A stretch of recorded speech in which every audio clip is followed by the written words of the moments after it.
Hola, ¿cómo están? Bienvenidos a nuestra entrevista judicial. Hoy nos encontramos con Rubén Romero. Él es abogado y desde el año 2015 se desempeña como el jefe de estudios de la Defensoría Penal Pública, institución que en conjunto con el Centro UC de Encuestas y Estudios Longitudinales realizó el estudio Percepción del Servicio de la Defensoría Penal Pública, el tema que vamos a conversar hoy. Rubén, ¿cómo te va? Muchas gracias por recibirnos. Hola, buenas tardes, ¿cómo estás? Bueno, Rubén, partamos por lo primero. ¿Qué les parece que en este estudio haya salido con 95% de los chilenos creen que es importante defender los derechos de los imputados?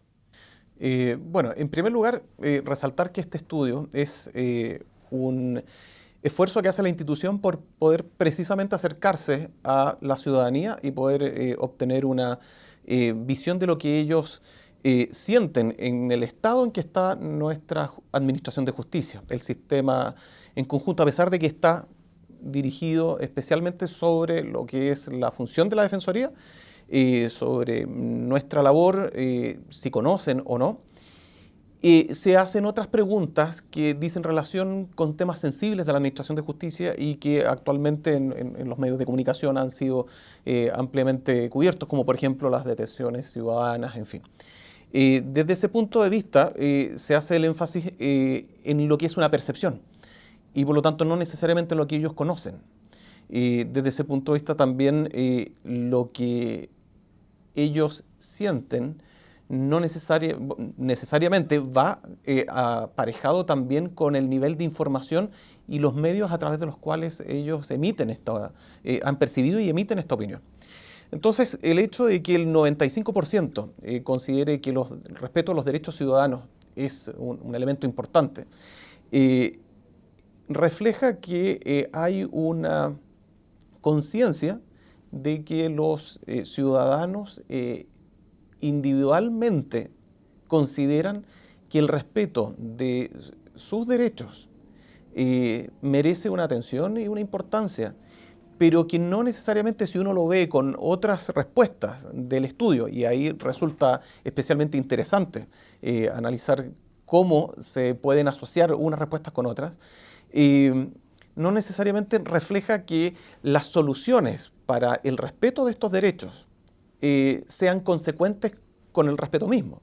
Es decir, muchas veces el que se solicite al Estado el respeto o se exija el respeto a los derechos no se condice, por ejemplo, con que se pueda autorizar o apoyar lo que es una detención con golpes o aumentar de manera excesiva lo que son las penalidades hacia las personas o hacia los adolescentes, o tomar medidas que aparecen absolutamente desproporcionadas hacia los derechos ciudadanos. Entonces hay una dicotomía ahí que nosotros hemos evaluado como interesante desde el punto de vista de lo que es la consideración del individuo, el ciudadano, respecto a lo que es sí mismo, pero también respecto de las soluciones que él plantea al percibir una insuficiente desempeño de parte del sistema al momento de responder al respeto de los derechos ciudadanos. Claro, porque tú decías que hay una dicotomía y sobre todo se puede ver reflejado en el tema de que un 53% está de acuerdo con las detenciones ciudadanas que muchas veces vulneran los derechos de las personas, y además tiene que ver con el tema de que el 80% de los encuestados estuvo de acuerdo de bajar la edad de los adolescentes que enfrentan a la justicia, lo que claramente se contradice con los derechos del niño que están a nivel mundial. Claro, ahí hay dos cosas que uno podría plantearse. Primero, las personas apoyan las detenciones ciudadanas, pero bajo una percepción que resulta algo excesiva en cuanto a los medios. Detenciones ciudadanas a través de golpes, detenciones ciudadanas desnudando a las personas, detenciones a través de humillaciones. Eso no es lo que se entiende por detención ciudadana desde el punto de vista legal, y es lo que los ordenamientos históricamente han autorizado para que se realicen detenciones ciudadanas. Todos los países, los ordenamientos permiten que sus ciudadanos ante un delito flagrante tomen detenido a una persona. Lo que no se autoriza es el linchamiento, y por lo tanto detención ciudadana obviamente que no es sinónimo de linchamiento. En ese sentido, la persona que asume esta forma de detener y hacer justicia por la propia mano, no solamente se expone a sí misma frente a una reacción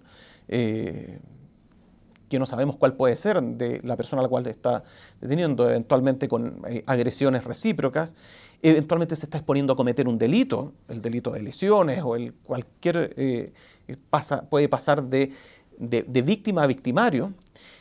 Corre el riesgo naturalmente de cometer errores y las policías muchas veces detienen por error a personas que son funcionarios calificados con formación profesionales. Naturalmente que las circunstancias de una detención, que siempre son imprevistas, compulsivas, en fin, pueden generar con mayor razón errores en los ciudadanos.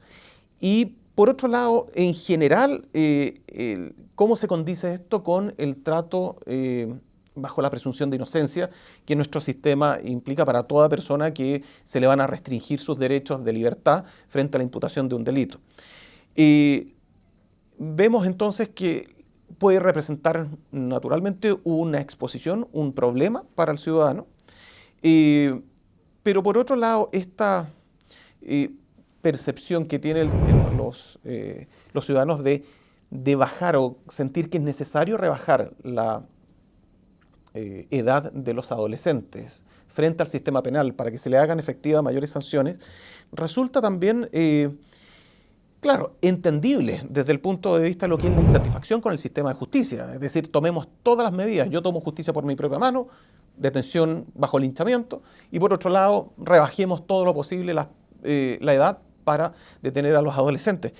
Pero aquello, la verdad que supone un errado enfoque sobre cuáles son las maneras correctas de afrontar el problema de la delincuencia. El ciudadano por sí solo no va a solucionar con ello el tema de la delincuencia, ni tampoco va a tener resultados como efectivos en la investigación, ni tampoco bajar la edad de los adolescentes va a permitir disminuir la criminalidad en ese estrato etario. Por el contrario, uno puede darse cuenta que si el énfasis, como dice el propio estudio también, en que la causa de la delincuencia está en falta de educación y disciplina, que es la principal causa que sostiene la ciudadanía como motivo de la delincuencia, personas que están en desarrollo aún, en plena formación en educación, lo que requieren es precisamente no una herramienta penal que es posterior al delito, requieren una herramienta anterior al delito, que es educación, como ellos mismos dicen, mayores oportunidades de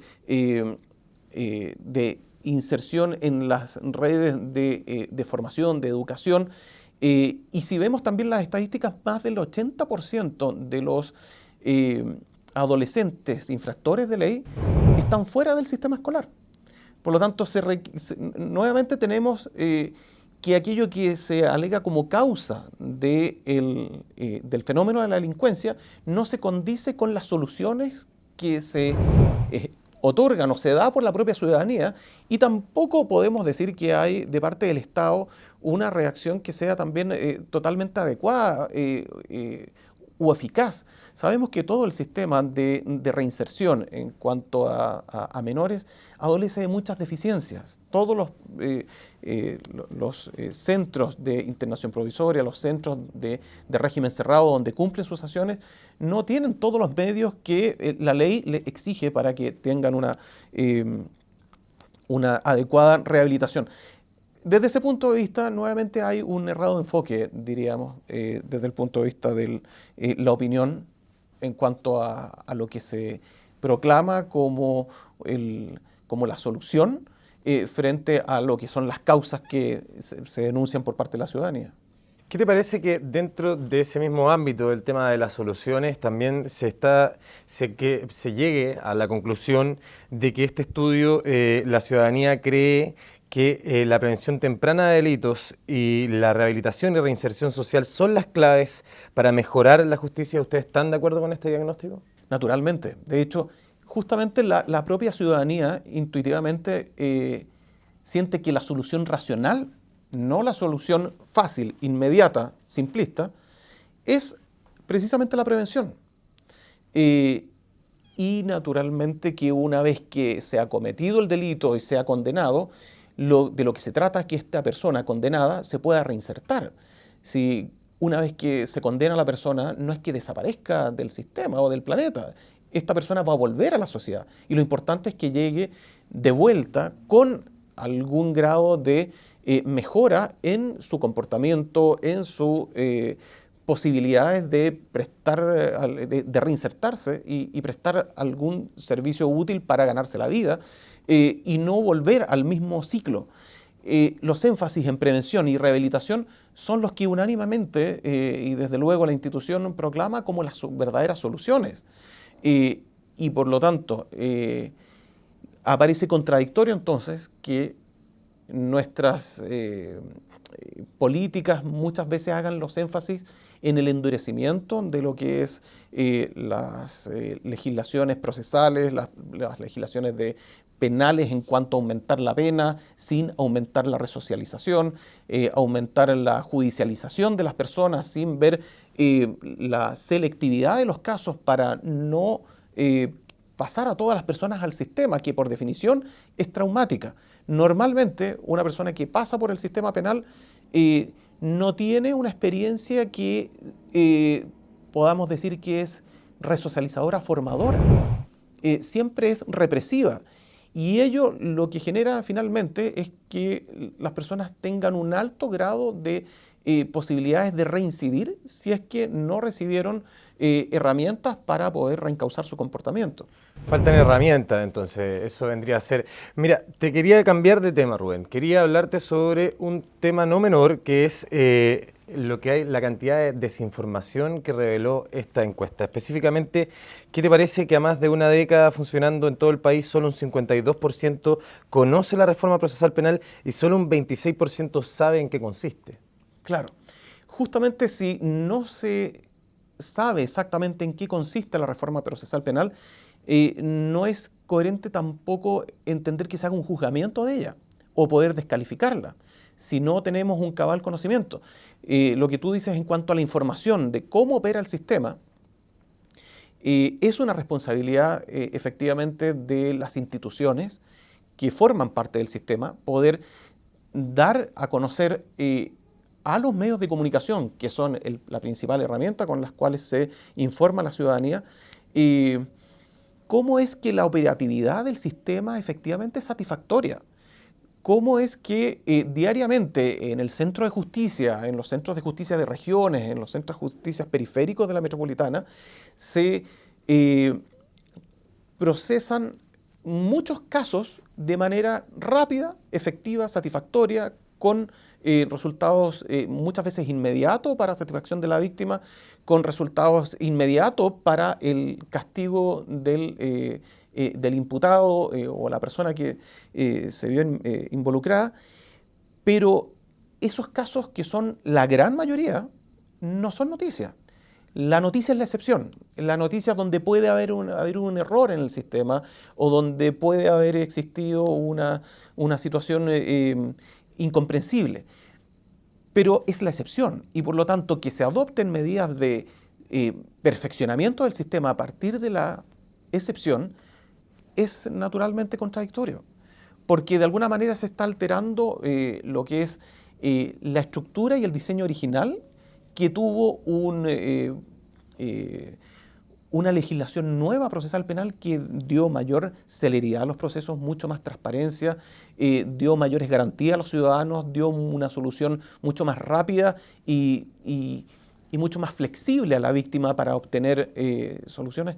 Por lo tanto, no es la solución alterar ese modelo, que es un modelo que no es original de acá de Chile, sino que es ya universalmente, por lo menos en el mundo occidental, probado tanto a nivel europeo, tanto a nivel norteamericano, europeo, que este sistema acusatorio contradictorio en el que permite disminuir también los intervalos de error. En la medida que ponemos los focos en otros puntos que van desde el punto de vista de la reacción y no de la prevención, poco resultado, más bien se retrocede en estos logros que se ha tenido. Esta misma cifra, cuando se pregunta por la Defensoría Penal Pública, baja a 44%. ¿Creen que ustedes que esto pasa por la falta de medios para informar su labor? Tú mismo nombrabas una serie de características positivas que tiene la reforma procesal penal, pero aún así, sin embargo, esas no son las que se ven en los medios de comunicación, por ejemplo. Claro, ¿qué medidas, en definitiva, la institución, en lo que pueda competir a nuestro servicio, para dar a conocer no solamente nuestro rol, sino que también los derechos ciudadanos, dar a conocer cuáles son la operatividad que está teniendo el proceso respecto de ese usuario, dar a conocer en definitiva los derechos que tienen y cuál es la operatividad que está teniendo el sistema respecto de ellos, es algo que es una permanente preocupación de la institución. Existe un plan de comunicaciones permanentes, tanto a nivel nacional como regional. Está todo un sistema por el cual se entrevistan a las personas cuando ingresan al servicio, se les informa, se les cita para ese efecto.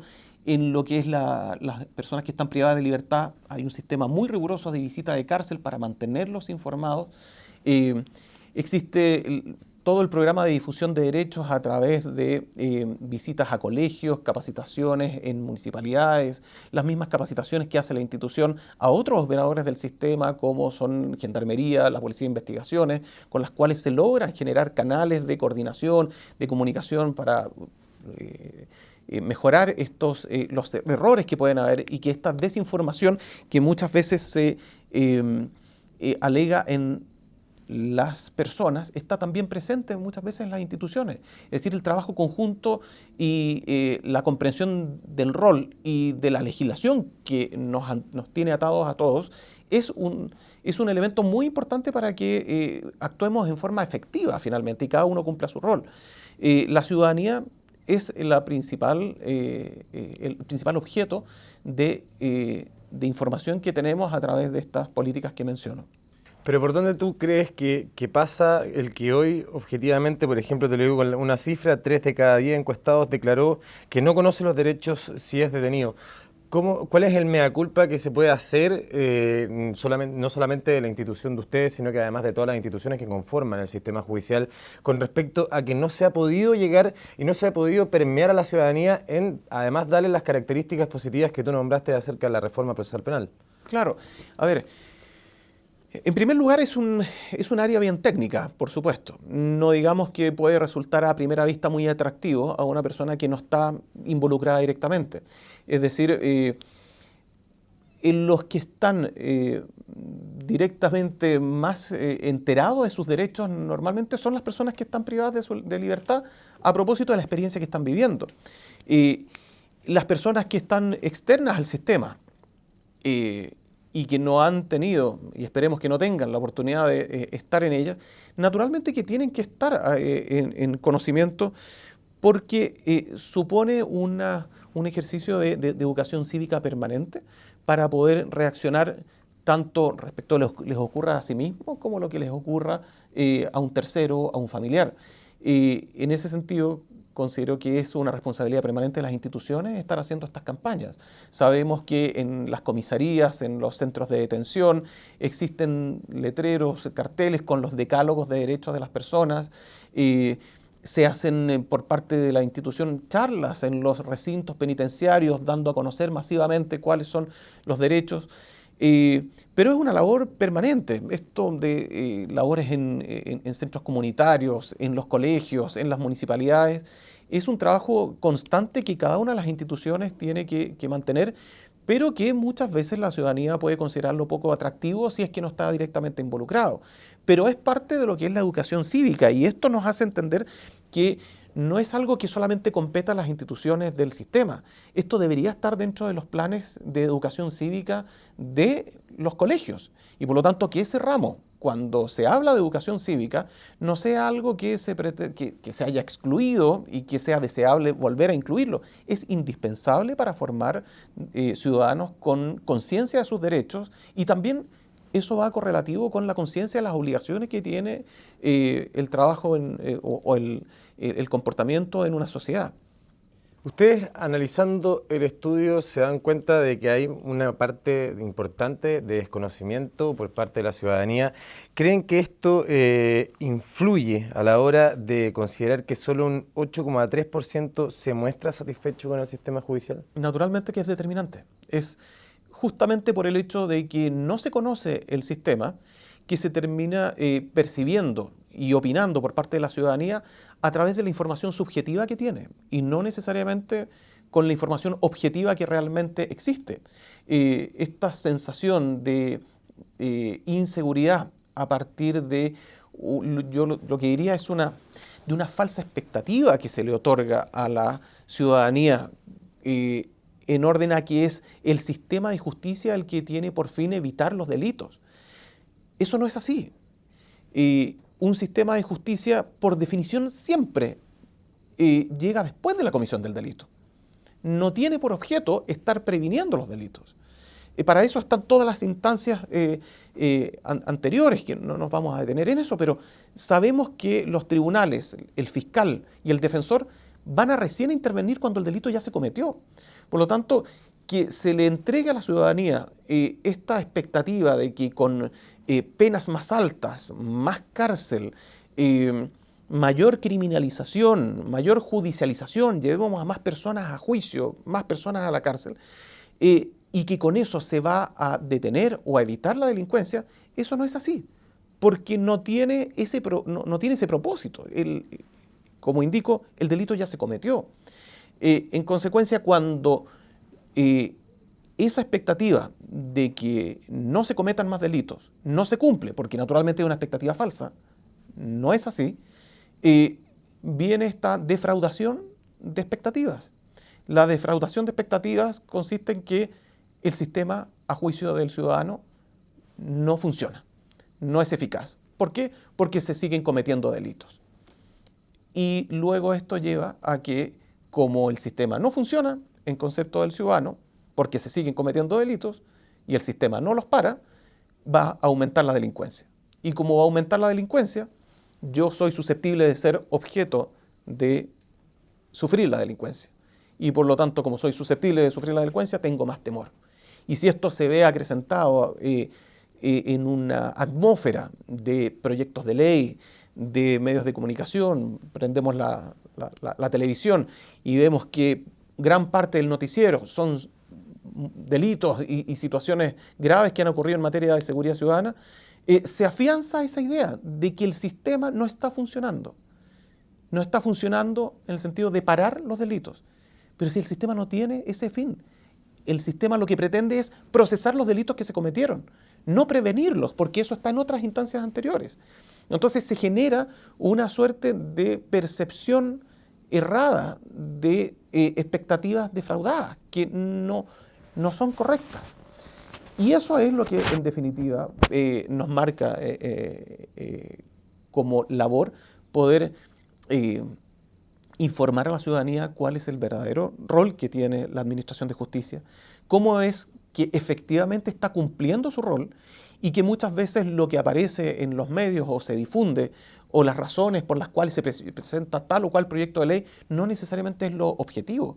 Muchas veces una reacción ante una excepción y por lo tanto eso no significa el fracaso del sistema. Muchas veces es precisamente uno de los resquicios que podrá ser corregido, pero en general yo diría que el sistema de justicia, de la manera y con la inversión enorme que se ha hecho de recursos, con un ministerio público muy bien dotado, con tribunales de justicia que yo invito a cualquier ciudadano a que vea cómo es en Latinoamérica, es un sistema de justicia de lujo el que tenemos, que se puede mejorar sin duda, es el llamado permanente, pero no es la razón para que se sienta este temor permanente y que el sistema no funciona, porque sí funciona y muy bien, entiendo.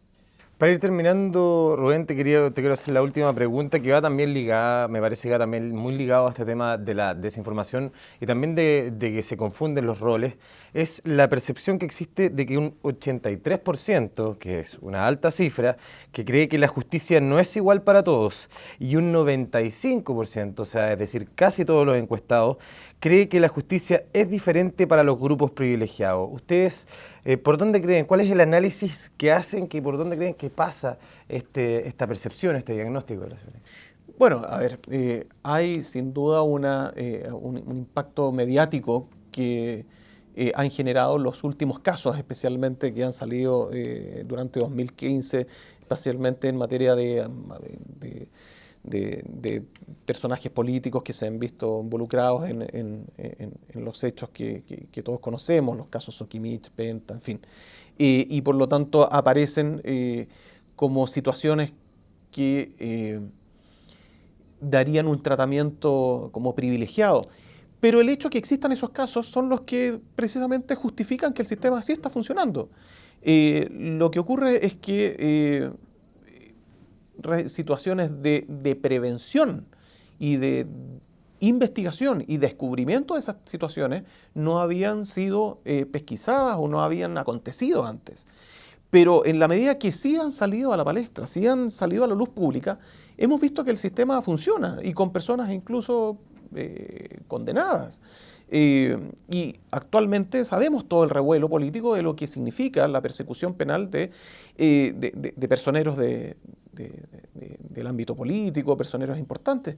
Yo diría que no hay una división o una distinción que se pueda hacer entre grupos que han sido estigmatizados y que por lo tanto la justicia solamente se centra en ellos. Hay algo de aquello en la medida que no se logra investigar todo el crisol de delitos económicos, por ejemplo, y no han existido todavía herramientas para poder descubrirlo, aun cuando ya está aconteciendo. Pero el servicio, yo entiendo, el servicio de defensa, al menos sí presta un servicio que es transversal. Nosotros tenemos todo tipo de usuarios. Los tribunales también juzgan todo tipo de personas que se sientan. Y en las investigaciones, yo diría que ahí está la principal labor en cuanto a generar mayores labores de investigación. Normalmente van a ser delitos más complejos, eso es conocido, pero se trata acá de generar como sistema una respuesta que sea en general uniforme. Y yo creo que estos casos sí demuestran que hay una reacción. Lo que está como desafío es aumentar lo que es la investigación, aumentar lo que es la prevención, y es parte de lo que yo entiendo debe trabajar Fiscalía, las policías, para generar un mayor ámbito de persecución en delitos que no son los habituales y no es el clásico hurto o robo que comete un sector de la población, quizás muchas veces por las circunstancias socioeconómicas en que se ven involucradas. Pero ¿por dónde pasa esta percepción tan negativa, crees tú? ¿Cuál es el análisis que hacen?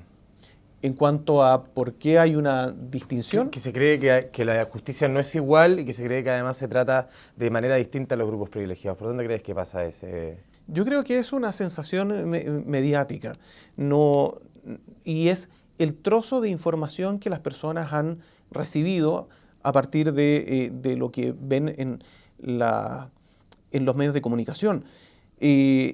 Objetivamente yo entiendo que no hay una distinción, pero la imagen que se ha creado, la imagen subjetiva que se ha creado, genera eso. Nuevamente volvemos a que se trata de un problema de información.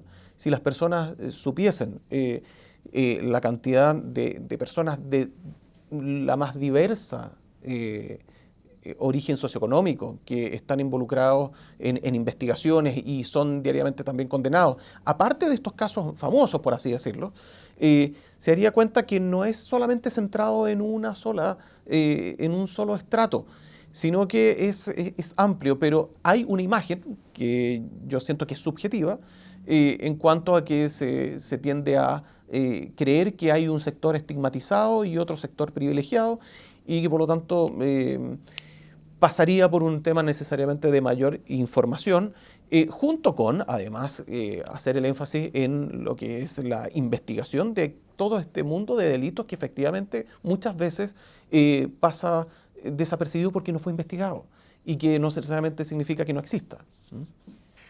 Rubén Romero, jefe de estudios de la Defensoría Penal Pública, te agradecemos por habernos recibido en esta ocasión. Muchas gracias a ustedes.